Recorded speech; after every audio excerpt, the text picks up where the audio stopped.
Have you been waiting for an EC launch amidst all the condos that have been launching like crazy this year? Well, wait no more. Get ready for the most anticipated EC launch in 2023. Hi everyone, I'm Eunice and welcome to my channel. In this episode, I'll be talking about this brand new development in the West that might just be for you. The first ever EC to launch this year and the only one to finally come up in Bukit Batok after over 20 years. You guessed right, it's Altura. In my previous episode of Do ECs Make Good Money, I've shown statistics that high percentage of owners who have bought new launch ECs always tend to make decent profits. If you recall, there were even people racking in over $1 million in profits after selling their ECs.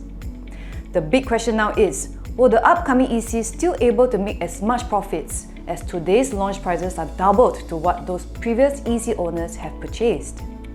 I'm going to take Altura as an example as I've come up with a couple of pointers to share with you. That is, number 1, price gap between resale EC and new launch EC. Number 2, do surrounding BTOs affect prices of your EC? Point number 1, this is what I found out. Can I say that it's true there will always be a price gap between resale and new launches? That is, new launch house prices will always be priced higher than resale houses. To illustrate my point further, let's take Privé and Piermont Grand EC, both of which are located in Punggol for comparison. When Piermont Grand first started selling as a brand new product in 2019, the average PSF was sold at around 1,001, whereas the resale EC called Privé, which collected keys in 2013, was selling an average of 900 PSF, also in 2019. Piermont Grand prices were about 22% higher than Privé. Let's take another resale EC in Punggol, Twin Waterfalls, that TOP'd in 2015. They were selling at an average of 950 PSF in year 2020. Piermont Grand is about 16% higher in prices. Now we take a look at the west side of Singapore. Soul Acres in Choa Chu Kang, which TOP'd in 2018, is already selling in the market today for an average of 1380 PSF. And guess what? Altura is set to launch at starting price 1375 PSF. Yes, you heard me right. Prices are lower than a resale EC. Even if I take the average selling price in Altura to be around 1480 PSF, Altura's prices is only 7% higher than Soul Acres. If you have a choice between choosing an old pair of shoes versus a new pair of shoes at just 7% difference in prices, which will you choose?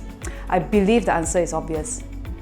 Point number 2. To add on, Altura is also surrounded by more than 10,000 new BTOs, which means there'll be plenty of HDB upgraders in future who will be helping to push the prices up.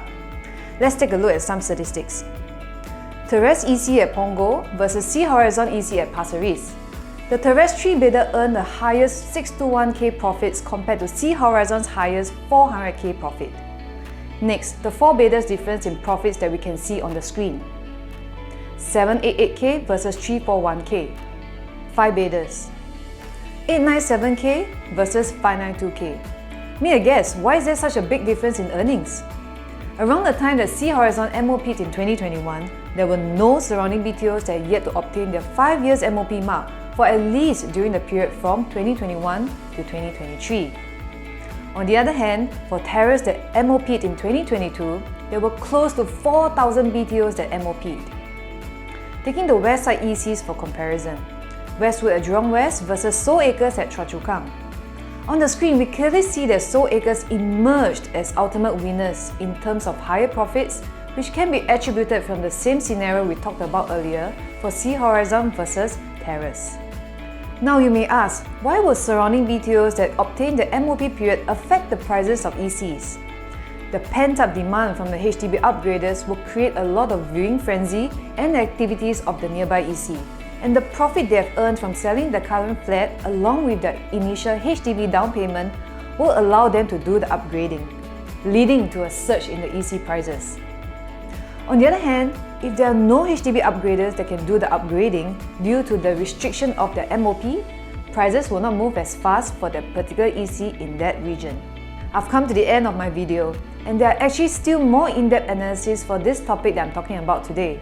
For more info and if you wish to know more about this project, feel free to reach out to me or Alex at our numbers below. Contact me today. Bye!